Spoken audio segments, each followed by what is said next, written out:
So the update, things have sort of steadied down a little bit.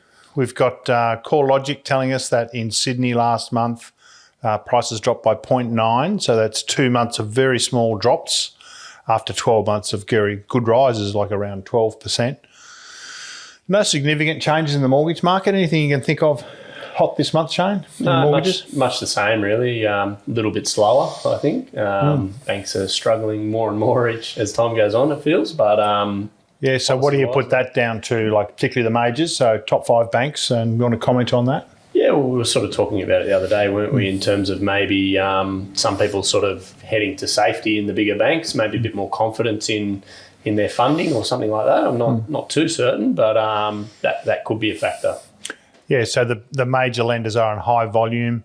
They've also got a lot of staff working from home, and some of their overseas or interstate facilities have been reduced. I know a mortgage processing centre in the Philippines that a lot of mortgage brokers in loan market use has closed.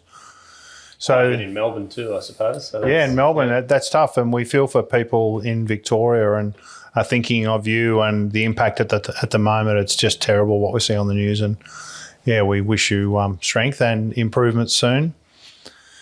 Anything else this month, Shane? The slow lenders has been a big theme, like 3 weeks, 4 weeks for an approval at major lenders, pre-approvals being discouraged by major lenders, real tricks in getting through the process quick enough with those lenders, and sometimes we can't avoid it on credit policy. I think the other thing that's noteworthy, though, is people are still very keen to take action to buy. A lot of inquiries on what can I do still, and pre-approvals in terms of first home buyers getting ready. Yep. So there's still a lot of that around, isn't there?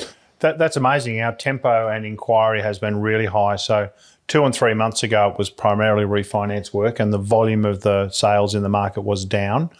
Right now, all aspects of inquiry is very strong. So particularly first home buyers quite confident. Next home, got a lot of people talking about, would I sell now to buy up? Not much on the investor side. And that's probably the key themes for the month. The interest rates at the moment, the Reserve Bank did not move rates. The Reserve Bank governor is commenting he doesn't see a change for some time, perhaps a year, 18 months. Shane, give or take 2 and 3 year fixed rates versus variable rates for homes right now? Yeah, so 2 and 3 years around about 2.3%. Some a little higher, some a little lower. Variable sort of 2.9-ish. Yeah. So that's for owner occupied. Yeah. So a bit of a difference still in fixed and variable. That hasn't really changed. Yeah. So it's interesting. The fixed rates are around 0.5, 0.6 lower than the variable rates. And best variable rates, there's quite a few under 2.6. So Macquarie, ING, who else has got an under 2.6%?